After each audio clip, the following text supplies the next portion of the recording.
realmente merece la pena estudiar ingeniero, realmente va a haber trabajo ser ingeniero aeronáutico y vamos a ver un poco cómo está el mercado. Fijaros bien, ahí he puesto lo que era el tráfico aéreo para que se espera en los próximos años. Es decir, como veis, está el tráfico dentro de USA y el tráfico dentro de Canadá, es decir, la cantidad de gente que se mueve y se va a mover a lo largo de los próximos 20 años. Voy a ir rápido porque estos son datos, pero es para que coger un poco la idea de dónde estamos y a dónde vamos. ¿Va a haber trabajo? ¿No va a haber trabajo? ¿Merece la pena? Todo ello, ese movimiento rápido de transporte aéreo de las personas y las cargas, o la carga de pago, como se dice en aeronáutica, va a llevar consigo una demanda de aviones comerciales. Vamos a hablar solamente de aviones comerciales. Entonces, los aviones comerciales los he dividido en dos áreas, en dos sectores fundamentalmente, que es el Regional Jet. Como veis, son los aviones que están entre 30 y 120 pasajeros. Ahí he cogido la fuente es Embraer. Y como veis, lo que se pinta en rojo son 6.875 aviones que va a haberse que construir nuevos. Lo que pasa es que los 3.000 primeros que aparecen arriba son de nuevos diseños, son nuevos modelos, y se supone los 3.380 son de los modelos actuales, bien con modificaciones, y los 900 y pico aviones que hay abajo son los que van a subsistir a lo largo de todos estos años hasta llegar a ese tiempo.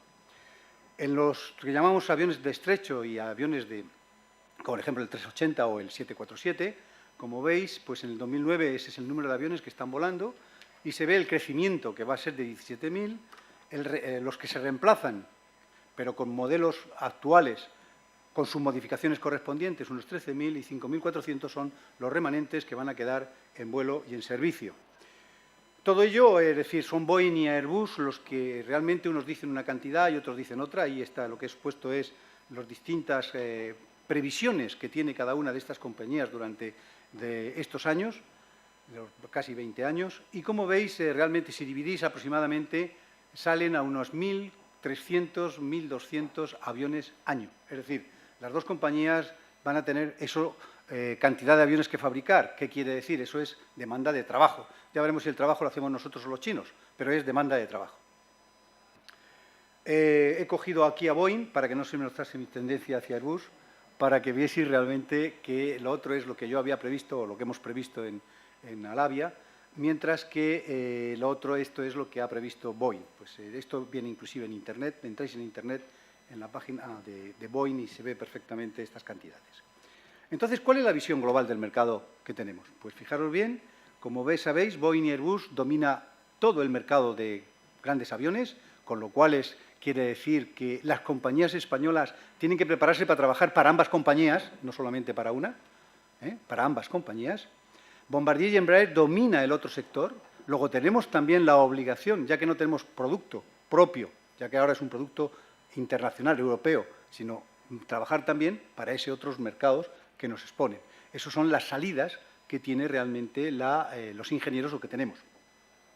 Bueno, las compañías, todas las compañías han creado el concepto del Tier 1, que son aquellas compañías en las cuales tienen la suficiente entidad para poder realmente trabajar no como subcontratistas, iba a decir otra palabra, pero no la digo, como subcontratista, como puro subcontratista, sino más bien como colaborador y además exponiendo dinero, es decir, exponiendo dinero si hay ganancias y si hay pérdidas, pues se tienen que absorber las pérdidas. Si es la única forma en la cual un país como España podrá trabajar con estas compañías.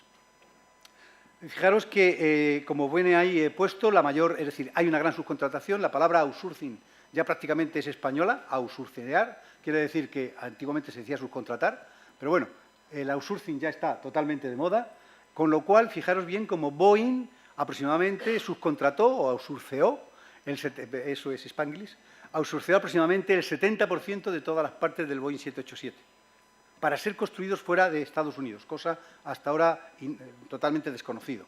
Mientras que Airbus ha subcontratado aproximadamente el 60% de su 350, el que está ahora en producción.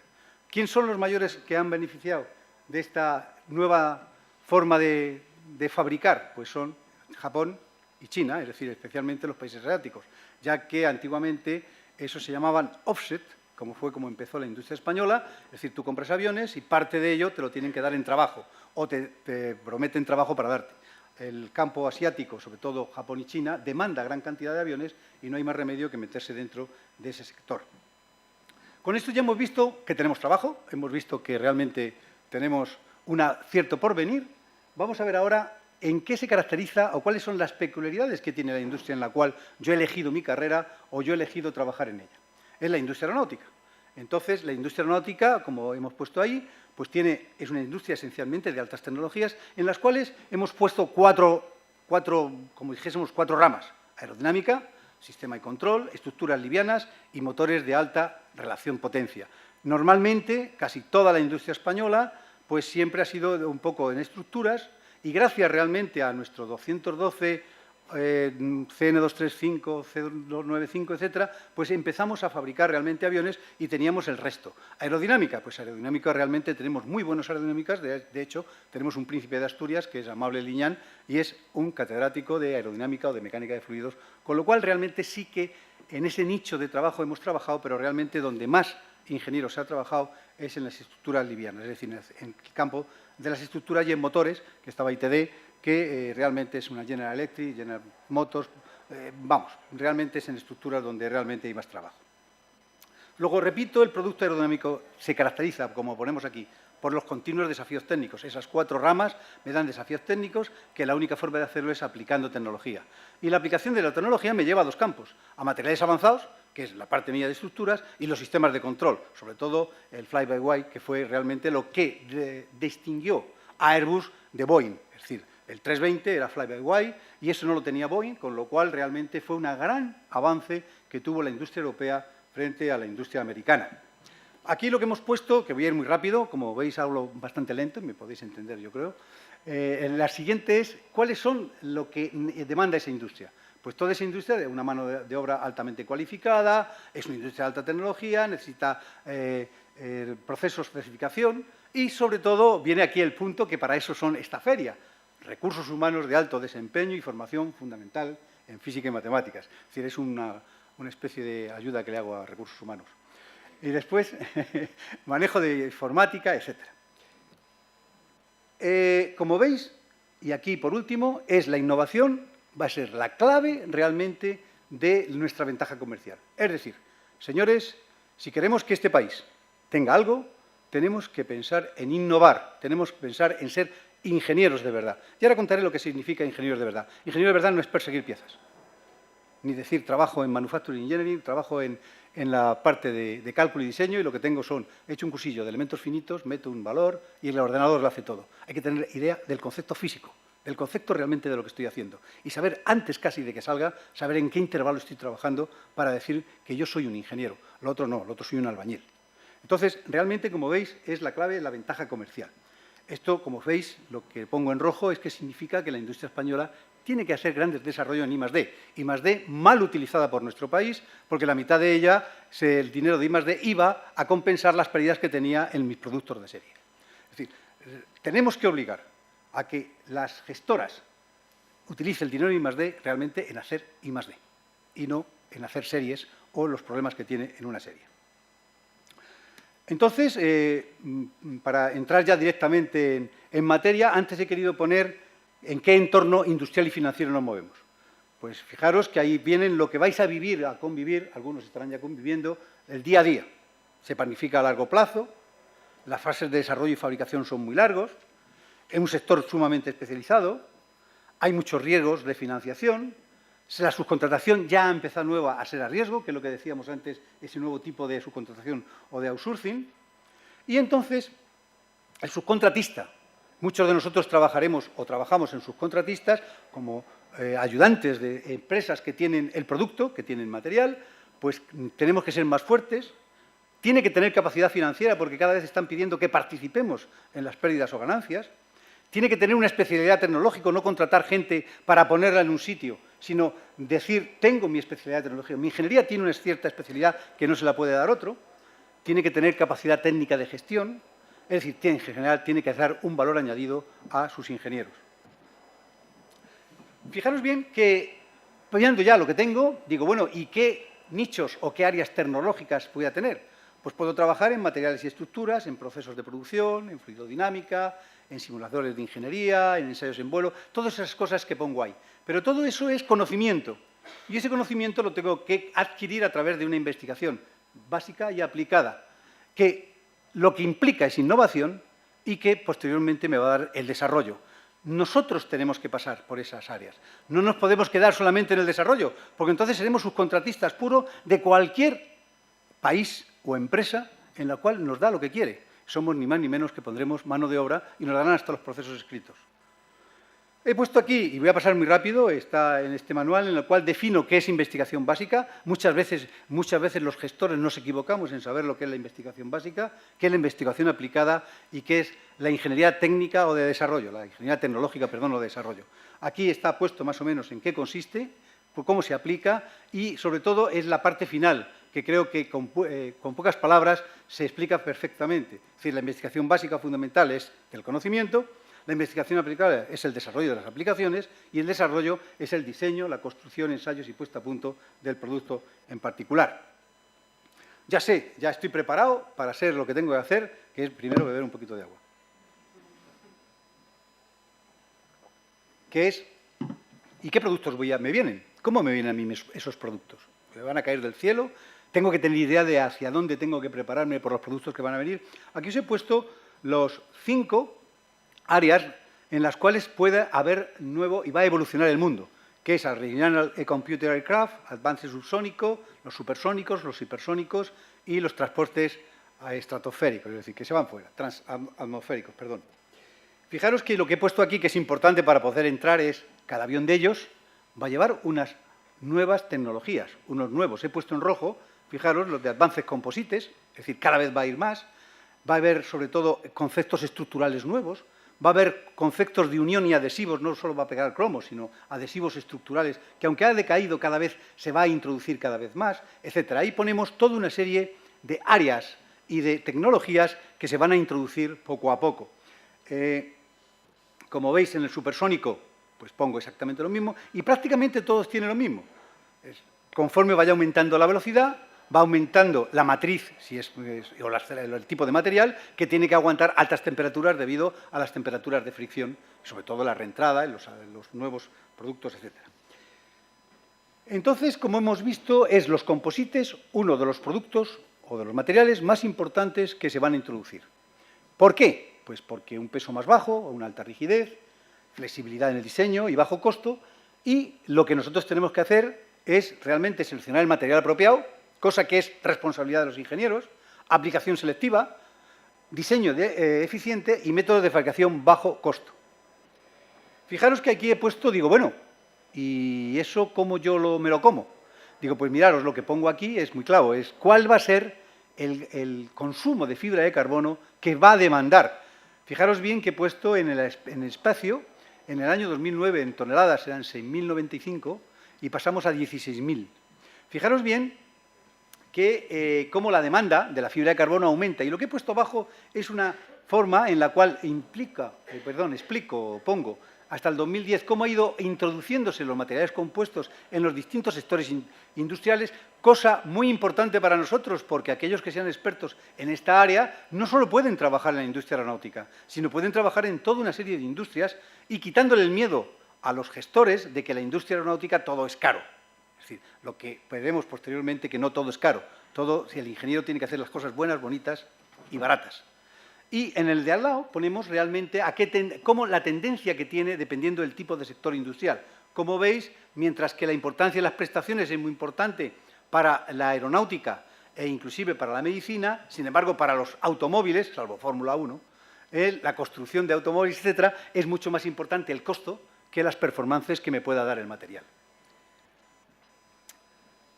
Con todo ello, bueno, aquí lo que he puesto es que voy a ir rápido porque quiero irme solamente a las partes importantes. Bueno, pongo una serie de millones de euros que se están gastando en cómo se ha repartido la resina, cómo se ha repartido las fibras, etcétera. Y esta transparencia alguno dirá, y anda, ¿y esto por qué lo pone? Digo, muy sencillo, digo, todo esto que estoy diciendo parece un camelo, ¿es verdad? Es decir, pero realmente yo estoy oyendo que los materiales compuestos van a ser otra vez sustituidos por materiales metálicos.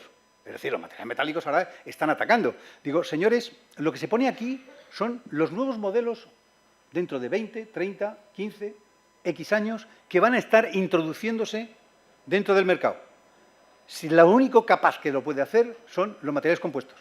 Fijaros lo que sería doblar o trabajar con un material quería yo, metálico, para hacer estructuras con esta conformación, con estas formas. Lo único que lo hace bien son los materiales compuestos. E inclusive aguantan más alta temperatura. Estoy hablando ya de matrices cerámicas. Estoy hablando ya de matrices especiales.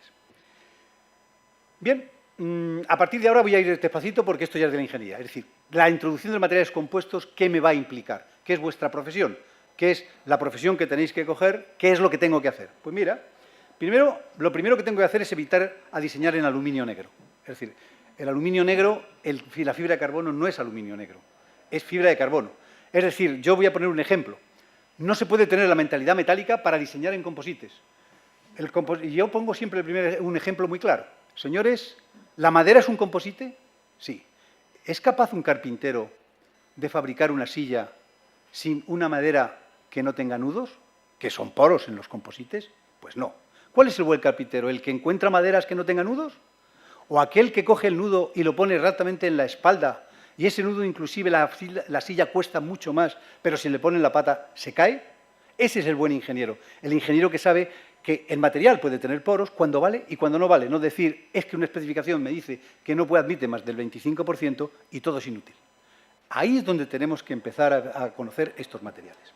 La siguiente es la formación de utilizar fórmulas analíticas basadas en elementos finitos, tanto lineales como no lineales. Luego quiere decir que necesitamos estudiar y conocer realmente el cálculo, pero sin olvidar el concepto físico y el concepto mecánico, sobre todo el concepto físico. Es decir, como he dicho al empezar, es muy importante no perder nunca el concepto físico del elemento que estamos haciendo.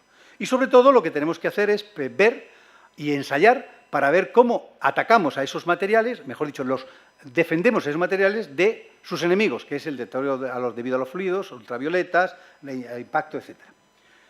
Otra es trabajar en fase virtual. Los materiales compuestos llevan una cantidad de ensayos para poder certificar increíble. Lo que hay que hacer es eliminar esos a través de un conocimiento, y es la fabricación virtual. Es decir, existen hoy día desarrollos hechos por las universidades y por centros de investigación haciendo ensayos virtuales para eliminar el número de ensayos. No se eliminará nunca el ensayo, por ejemplo, de impacto de pájaro. En la vida se va a eliminar. Habrá que coger una pularda y, por desgracia, pegarla contra un estabilizador o contra una estructura. Pero sí, en vez de 4, que sea solo una. ¿Vale?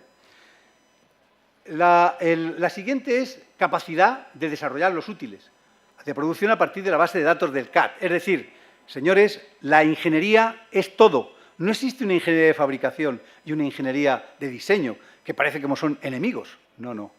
Es decir, los ingenieros que trabajen tienen que tener dos conceptos muy importantes. Saber CATIA y conocer el Timochenko. A lo mejor vosotros diréis qué es el Timochenko. Bueno, pues yo diré lo que es el Timochenko. Es saber de materiales, de resistencia de materiales, para no perder el sistema. Es decir, esas dos cosas las tiene que conocer y no olvidárselo nunca, aunque le pongan a perseguir piezas. Porque cuando tenga que discutir si su pieza es buena o es mala, no le puede decir el señor de cálculo que bajará y que en su puñetera vida a lo mejor ha visto lo que es un taller, decir, es que esto por cálculo sale, que no vale. No, yo soy tan ingeniero como tú. ¿Vale? Como veis, esta es realmente el panel global en el cual nos estamos moviendo hoy día. Es decir, CAD, CAM y en los PDMs, es decir, todas, la estructura, desde que empiezo a pensar hasta que sale por la puerta, todo va hoy con los sistemas informáticos. Y este es un peligro. Es una gran ventaja, pero es un peligro. Y el peligro está en dedicarse, como parece hoy a los niños. Los niños no saben sumar, suma la máquina. Es decir, y eso es un error. Hay que saber sumar. Yo me pongo ahora mismo y digo, vamos a sacar la raíz cuadrada de algún elemento y seguro que alguno dice, ¿y eso qué es? Bueno, sí, en el ordenador pues sale perfectamente, pero realmente hemos perdido hasta saber cómo se saca una raíz cuadrada. Otra cosa es evitar los procesos de mano de obra intensa. Fijaros bien la mano de obra que llevaban los composites, parecían más bien trapecistas, para no poder pisar, etc. Es decir, debemos de diseñar tanto el elemento como el proceso que voy a utilizar que realmente pueda ser automatizable, mejor dicho, industrializable. Y entonces, como veis aquí, las antiguas fábricas eran lo que hemos visto antes, aquí veis realmente en qué consistían, y hoy día lo que se hace es realmente pasar a máquinas de control numérico, lo mismo que en los metales, para posicionar las distintas capas. Muy, muy rápido. Esto es muy interesante. ¿Cómo? Que te doy yo 5 de los míos, que esto es muy Bueno, interesante. como veis, los sistemas, otra parte muy importante, son los sistemas de inspección. Los sistemas de inspección son fundamentales para perfectamente conocer el producto. Son los ultrasonidos, es decir, realmente lo que le hacemos las piezas son ecografías. No es ni más ni menos que por ultrasonidos ver realmente si están bien o están mal. Es decir, una ecografía de riñón o de lo que queráis. Después hay otra parte muy importante, que es la mantenibilidad en servicio. Eso existe una gran importancia de estos tipos de materiales. Lo que he puesto abajo, que podríamos estar hablando mucho tiempo, es la influencia que tiene cada una de las partes, bien el diseño, bien en materiales, bien en mano de obra, en la influencia en porcentaje en el costo y en posteriormente los problemas que me va a dar. Yo lo voy a pasar rápido, etc. Todo eso, según los grandes sabios, dicen que eso se arregla con la ingeniería concurrente. ¿Cómo no iba a hablar de la ingeniería concurrente? Pero la ingeniería concurrente ha cambiado bastante, pero fijaros bien que ahí pongo una cosa muy importante. Antiguamente, hace unos cuantos años, el leitmotiv de la industria aeronáutica eran las características técnicas. Hoy día el leitmotiv es el coste final. El coste final es terrible, con lo cual ahora mismo tenemos que buscar sistemas en los cuales el bueno, bonito y barato sea real. Entonces, cuando me hablan de ingeniería concurrente, no significa dormir juntos, no significa que yo y dormimos juntos y somos íntimos amigos. No significa tampoco que uno contemple al otro a ver qué es lo que piensa y le diga si buena. No, no, no. Ingeniería concurrente es cambiar ideas, es trabajar perfectamente en equipo, es acoplar el equipo. Y para acoplar el equipo, yo como Manufacturing Engineering tengo que saber también lo que son los elementos finitos, tengo que saber qué es calcular y tengo que saber diseñar, no tengo que saber perseguir piezas. ¿Cuáles son los problemas que se encuentran? Pues los problemas que nos vamos a encontrar habitualmente en esto pues son la falta de liderazgo, las barreras entre departamentos, los problemas de comunicación y una estructura inadecuada muy típica española de equipos de trabajo. Es decir, esos son los problemas que nos vamos a encontrar para la colaboración entre todos nosotros. Automáticamente, entendiendo cómo se dividen las distintas técnicas o las distintas áreas, las hemos puesto aquí, las hemos puesto en colores, pues posteriormente vamos a ver cómo se reparten. Bueno, y me quedan 3 minutos, que me he cogido 2 minutos más, 3 minutos para ver la parte importante, que es qué es la ingeniería de desarrollo y qué es la ingeniería de fabricación. Fijaros bien que la ingeniería de desarrollo y ingeniería de fabricación, que la defino aquí, como no da tiempo, me voy a pasar a otra que viene que más escueto, que es así. Fijaros que la misión de una y otra son totalmente distintas. Una trabaja del día hacia el futuro, otra trabaja del día a día, que es la ingeniería que está en serie o en producción. Pero fijaros que el problema fundamental que existen en las compañías es que las separan. Una la ponen en un sitio y la otra la ponen en otro, porque vete tú a saber cuándo realmente aprende o se mete el de desarrollo.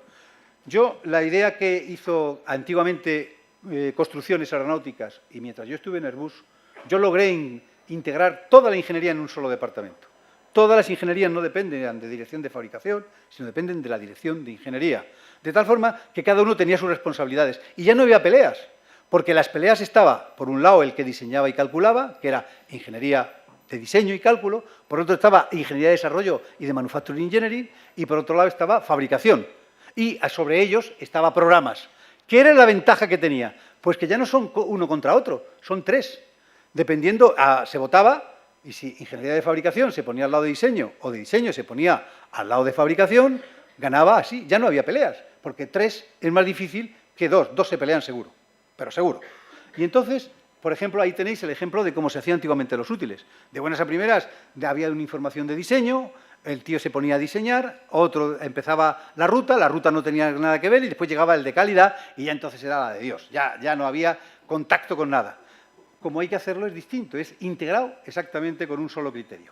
Y aquí es realmente lo que se ha llevado en construcciones aeronáuticas, que puedo hablar de construcciones, lo que se hacía antiguamente, y en Airbus España.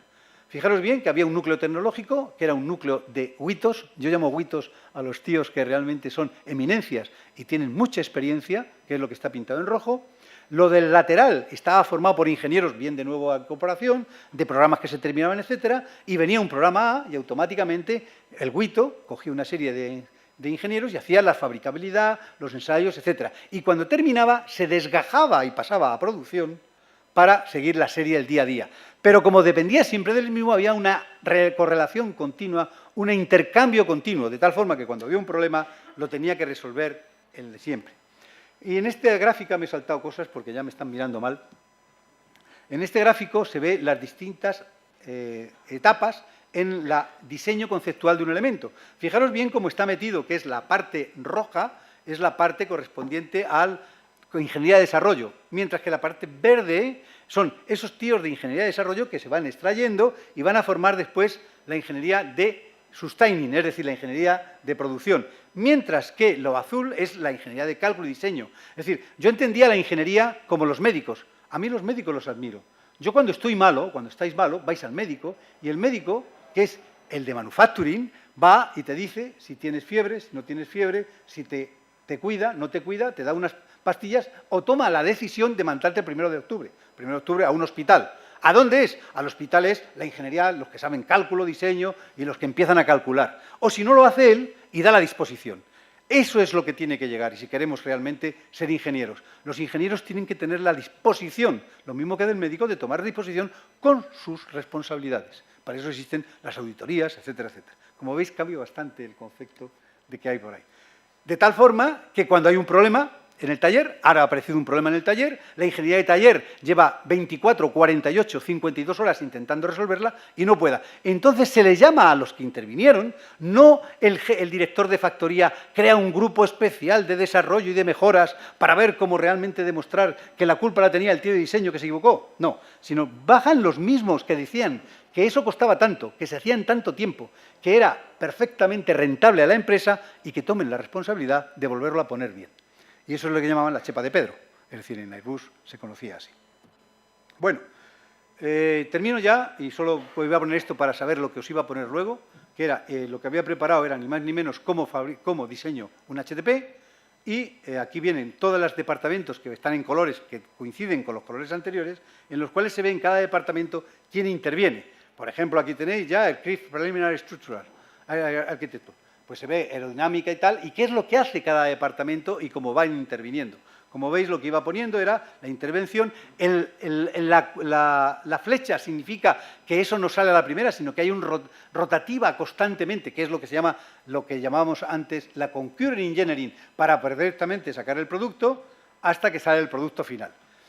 Y por último, pues como veis, inclusive aquí un ejemplo para, como hablaba de Manufacturing Engineering, cómo se diseña un útil. Fijaros que cuando se reunían, ya es la última, cuando ya se reunían exactamente para tomar la decisión de cómo se hacían los útiles se debían con riesgo tecnológico o con riesgo convencional, porque cualquier nuevo programa tiene siempre riesgo, mientras que el riesgo tecnológico cogía la batuta, los de desarrollo, el riesgo convencional, pues eran los de esa parte que he dicho antes que se desgajaba, los que ya tenían mucha experiencia y era casi repetitivo.